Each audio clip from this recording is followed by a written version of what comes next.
bireshe isi yuzuye ibiteye ubwoba ntibiduca intege nk'uko bavuga bati mwirinde ingeso mbi niba uri mu ngeso mbi umutima wawe mu ngeso mbi niba uvuga amagambo mabi uri gushyira amagambo mabi mu ubwo bimeze bityo nzi neza icyo Imana yavuzeho kuko ari nta jambo Imana ivuga maze ngo rihere isi yuzuye ibite gushima Uwiteka Mana yacu ndagushimira ku Imana nziza Imana igira neza ndagushimira ku mubyeyi ndagushimira ko ukomeje kuturinda uri Imana nziza Imana igira neza icyorezo cyawe kandi gushima ko uri kuduza mu kano kanya ndagushima ko tugiye kongera tukaganira data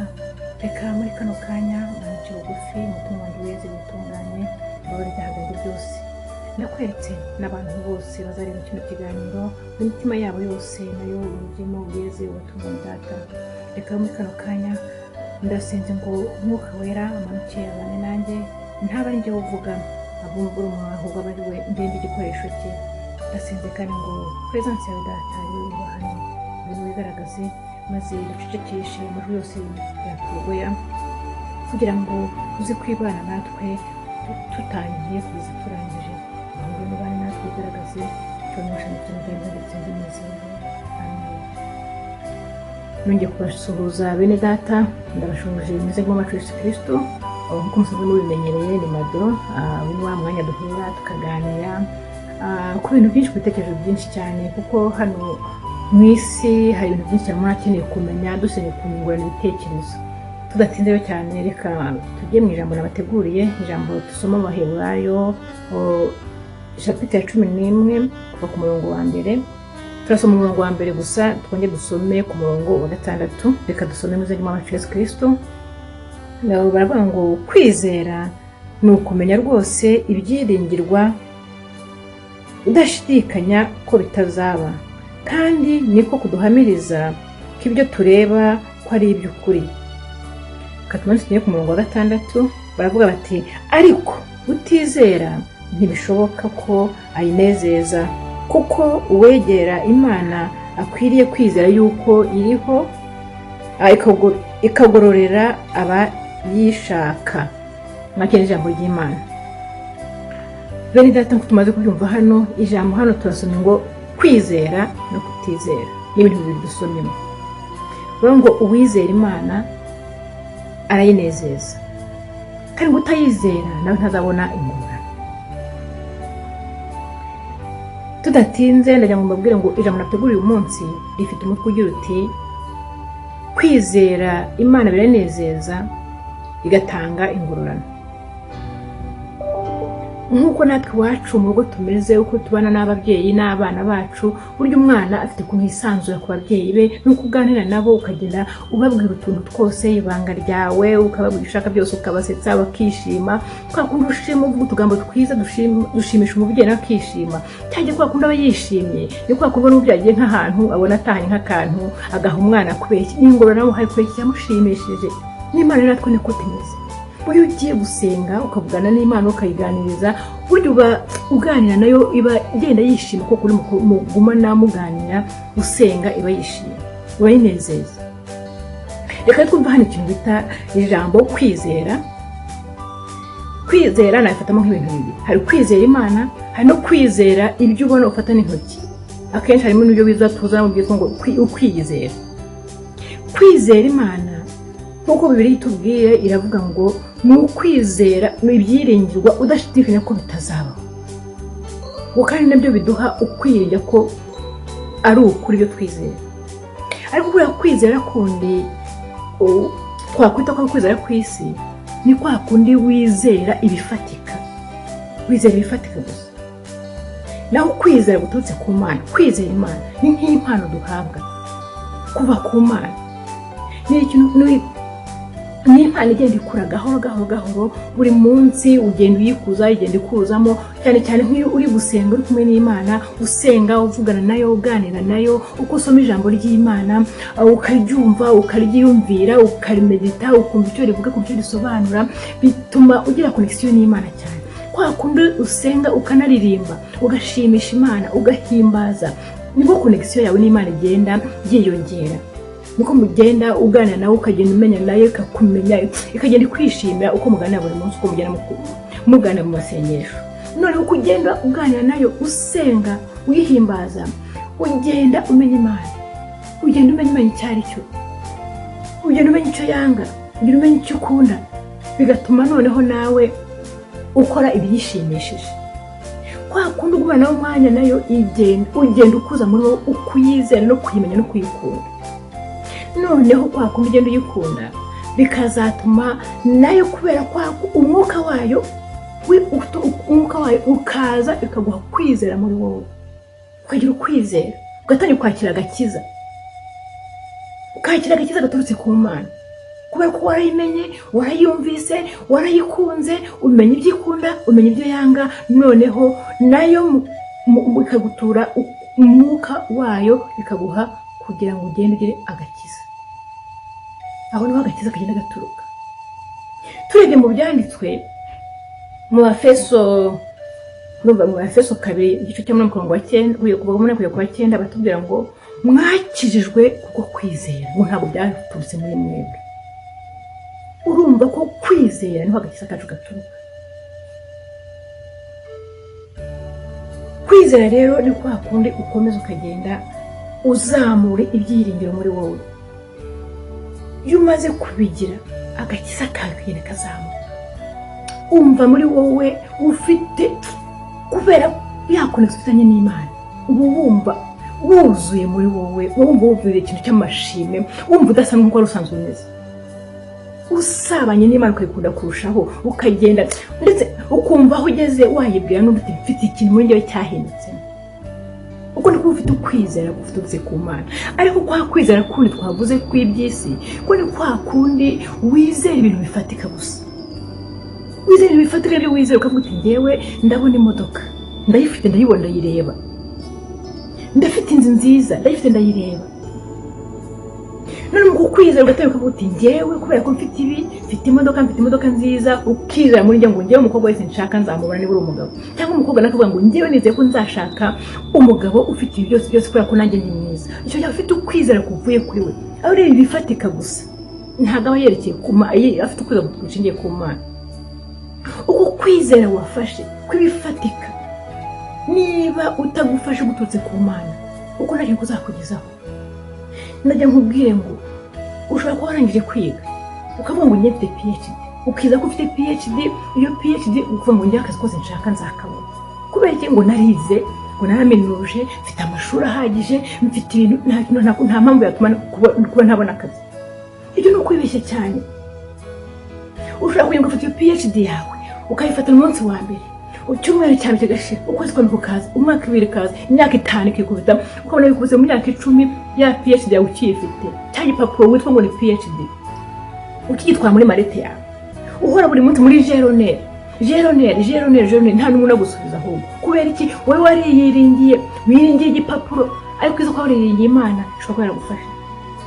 ndaje nkubwire yuko aho kugira ngo wiringe ibyo ngibyo byose ahubwo shyira amaso ku Mana kuko Imana niyo yonyine idushoboza niduha imbaraga niduha kwizera tukabona icyo dushaka imbere yacu niyo ufite iyo PhD uti Mana ndagushima ushobora byose utanga byose iyi PhD narize urabibonye ariko ndizeye ko ushobora byose ndizera ko utanga byose nshoboza iyi PhD mfite niyo ubona kariya kazi ngiye gusaba ari akanjye kuko ubona kariya kari gatutse kuri wowe ndabyizeye nshoboza kariya kazi nzakabona icyo uzabugize gute kwizera Imana ishobora byose nizagushoboza nugenda ukayibwira gutyo izakumva gute umukwa nyizeye kuko nanjye reka nanjye nkore umusubize aho ngaho niho uzabuha ubonye ingaro nifutse ku Mana ko wayizeye uvuga ko ayishoboye twe nta kintu wishoboreye nawe wa mukobwa we cyangwa nawe wa mugabo ushaka kuvuga ngo ugiye kudating ufite umukobwa ufite umuhungu uragenda ukurikiye bya bintu uzagenda nugera mu rugo iminsi 3 bya bintu wa munezi wagiye wibuza ko uzashaka uzahita ushira uzatangira buri munsi utangira urire mu gitondo nko kurira nubona umugabo yinjiye utangiye wimyoze umugore niyinjira umugabo niyinjira umugore atangiye yimyoze usange hagurubuze gica wa munezi wajya wizeraga warayoyotse ntawe ufite kubera iki wewe wariyizeye urusha icyizere Imana kandi Imana niyo wagombye kwizera mu byose izera Imana mbere yo kwizera ibindi byose ndagira nkubwire ko wowe mbere yo kujya kudating n'umuntu bantu dating ni Imana mbere dating ni Imana mbere yo kujya kudatinga n'undi mukobwa cyangwa n'undi muhungu dating ni Imana icare muganire yibwire ubwite Imana urabona ko ya mukobwa ndamukunda Mana urabona ko ya muhungu ndamukunda tugiye guhora tugana ibyo urukundo rwacu ariko twebwe ntacyo twakwishoborera wowe Mana ndasabye ndasenze ndakwinginze ndakwizeye ko ushobora byose ushobora kuma umugore ushaka ututse kuri wowe niba ubona uriya muhungu ari wo mugabo wanjye ndasabye ngo uzamuye kandi ubona atari we nabwo uzabireke nawe wa muhungu niba ubona uriya mukobwa ko ari uwanjye Mana nshoboza niba ubona ari uwanjye uzamuye kandi ubona atari uwanjye nabwo uzamureke ubwo niko uzabudatinga n'Imana mbere kujya kudatinga n'umukobwa izagusubiza niba ari uwawe koko niba atari uwawe izakwihorera njye nakugira yuko mbere kujya gukora ibyo wizeye biturutse ku byo ushaka ufata wowe ubwenge ko ushaka kuzabona banza uganize n'Imana yawe ibyo usabane nayo nifite ubasha n'ubushobozi nishobora byose ibifatika n'ubusa iyo modoka ukangisha ishobora kugenda igahirima ugasanga usigaye ubusa iyo nzu ukangisha ishobora kugenda igahirima ugasanga usigaye ubusa ariko ufite Imana ntabwo Imana izavaho nuyizirikaho nuyisanga ukayikurikira ukayizera ukayinjira muri byose izabana nawe igihe cyose icyo waba ufite cyose ugikuye ku Mana gifite amahirwe menshi gifite ingorane zaguha ngo niwe zizaturukaho najya nkubwire ngo aho gukurikira ibifatira gutya mu ntoki wowe vuga uti Mana ndabizi kutanga byose ndabizi ko ushobora byose kandi ndabyizeye ko ibyo utanze byose biraboneka vuga uti ukwizera guturutse ku Mana tuba twizeye ko ari ibintu tubwirira kandi ko tutabibona n'amaso yacu ko twizeye ko tuzabibona kandi biriho kandi ko ari iby'ukuri vuga uti simbibona simbyumva simbihumeka simbifataho ariko byanze bikoze kubera ko byavuzwe n'ubu n'Imana ndabyemera ko biriho uretse n'ibyo ngibyo nguhe mu rugero abantu ba kera bubahaga Imana bakayumvira bakayizera bose babonye ingororano reka tuvuge nk'abantu Bibiliya itubwira reba kuri Nowa yizeye Imana yarayitinya ko iki yamuhishije ibintu bizaba arayitinya agira ubwoba arayubaha arayizera arangije amubwira ati uko iyo habariza impuge arumvira ahita yizera ajya guta abazi impuge yankuge yamukije muri wa mwuzu we n'umuryango we n'ibyo byose undi mugabo tubavuga muri Bible witwa Abrahamu yizeye Imana kuko Imana yamubwiye ati Abrahamu wowe nzakurira mu gihugu cy'isezerano irangira amubwiye ati haguruka ufate urwawe n'abawe mugende mujye mu gihugu cy'isezerano nzakwereka ibaze nawe Yesu ashimwe cyane Abrahamu ntiyarazi yajya icyo gihugu ntiyarakizi ntiyarazi inzira imujyana nayo akora ko afite kwizera yizeye Imana avuga ati yivuzwe n'Imana byose bigomba kuba byanze bikunze ni Imana ibivuze ndahagurutse ndagiye icyo gihugu nzakigeramo kubera ko ari Imana injyanyeyo izangezayo urumva ko yari afite kwizera gukomeye ibaze nawe ari nkawe ubwawe bakwiye guhaguruka ujye ahantu utazi batenda haguruka ugenda ujye muri Kenya nta na hamwe ntugeze ubayo ntuzi inzira ijyayo ntuzi ahariho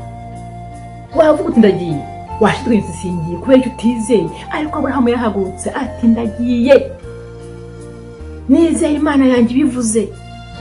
ibyo uvuze biraba birashoboka izagenda n'ingezeyo izamyereka inzanye n'ingezeyo yarizeye aragenda nawe nakubwiye ngo rero mbere yo kwizera rero bifatika gutya banza wizere Imana yizere Imana ishobora byose nizagucira inzira ariko ngo batayizera bivuze ko batazira byo gute nta ngorane bazagira